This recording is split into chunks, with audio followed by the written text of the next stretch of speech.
मैं प्रभु का धन्यवाद देता हूँ। बुधवार सुबह नवंबर 11 तारीख प्रभु के चरणों में आने का प्रभु ने हमें मौका दिया। आइए आज के वचन मनन के लिए मत्ती रचित सुसमाचार 6वां अध्याय उसका 20वां और 21वां पद हम पढ़ेंगे। मत्ती 6 का 20 और 21। परंतु अपने लिए स्वर्ग में धन इकट्ठा करो, जहां ना तो कीड़ा और ना कोई बिगाड़ता है, और जहां चोर ना सेंग लगाते और ना चुराते हैं, क्योंकि जहां तेरा धन है वहां तेरा मन भी लगा रहेगा। मैं उर्दू में ये वचन को पढ़ रहा हूं। मत्ती की इंजील 6वां बाब उसका 20 और 21। बल्कि अपने लिए आसमान पर माल जमा करो, जहां ना कीड़ा खराब करता है, ना जंग, और ना वहां चोर नकब लगाते और चुराते हैं, क्योंकि जहां तेरा माल है वहीं तेरा दिल भी लगा रहेगा। जब परमेश्वर ने अदन बगीचे में मनुष्य को सजा दिया, उसे वो शाप दिया कि तू पसीना बहाकर तू रोटी खाएगा। उसे भोजन चाहिए क्योंकि उसके शरीर का देखभाल करना है। लेकिन जब मनुष्य पाप का गुलाम बना, उसके अंदर वो लालच बढ़ गई कि वो अपने लिए ही धन इकट्ठा करने लगा।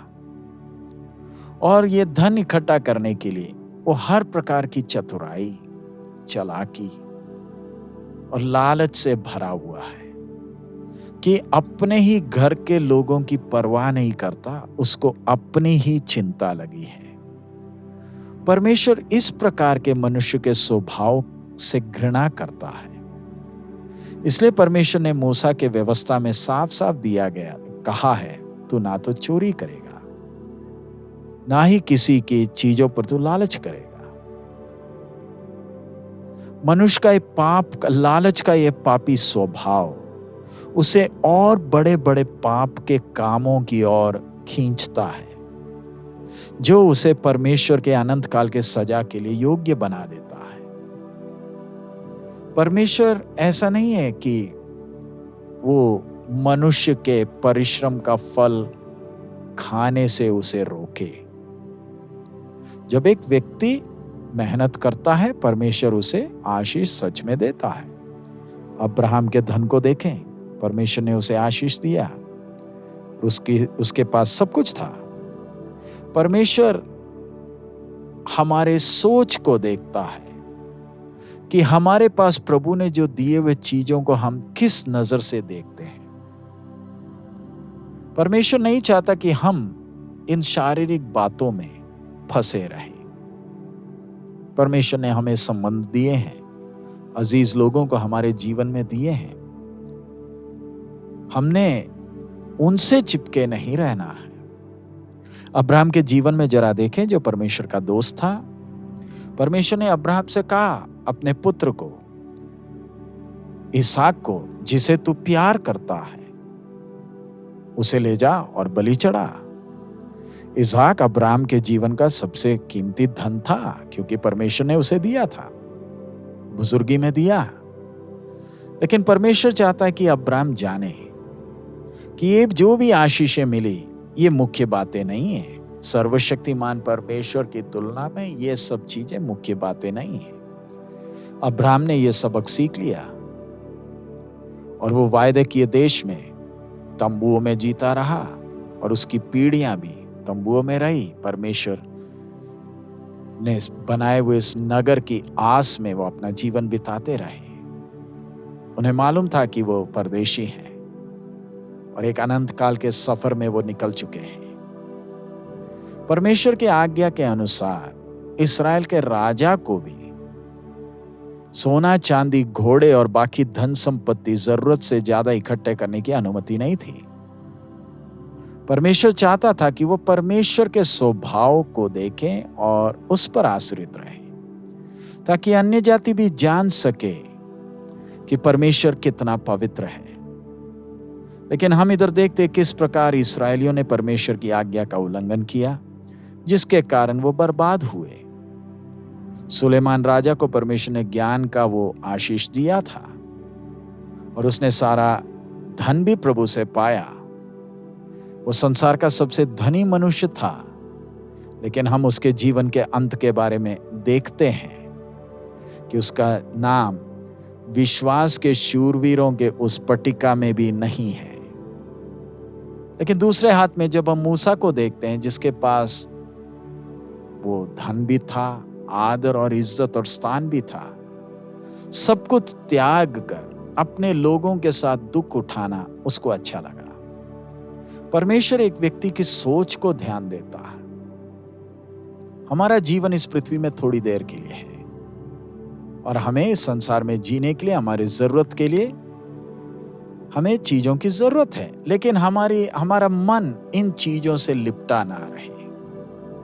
हमारे जीवन का प्राथमिकता इन चीजों पर ना रहे। हमें एक चीज को ध्यान रखना है कि हम इस पृथ्वी में एक उद्देश्य से हैं और हमें उस अनंत जीवन के लिए तैयार होना है। हम इस पृथ्वी में जो कुछ इकट्ठा करते हैं वो थोड़ी देर के लिए है। एक दिन हमें ये सब छोड़कर जाना है, लेकिन उससे पहले हम स्वर्ग में धन इकट्ठा करें जो अनंत काल के लिए रहेगा। और ये स्वर्गीय धन कौन सा है? पहली बात,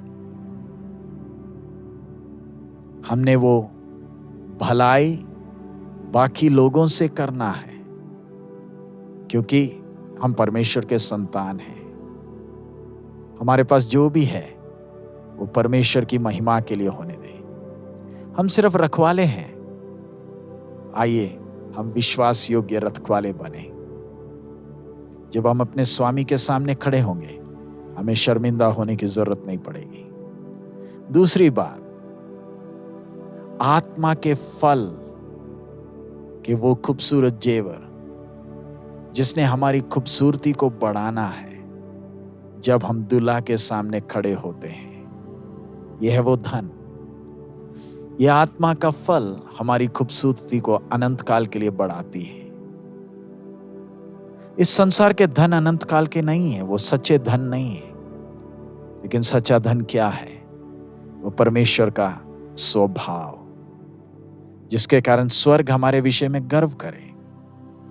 लेकिन उसके लिए परमेश्वर के जन को परमेश्वर के अधीन होना है, आज्ञा मानना है और परमेश्वर की आत्मा पर पूरा निर्भर रहना है, जो हमें तैयार करता है हमारे इस मरुभूमि के सफर में।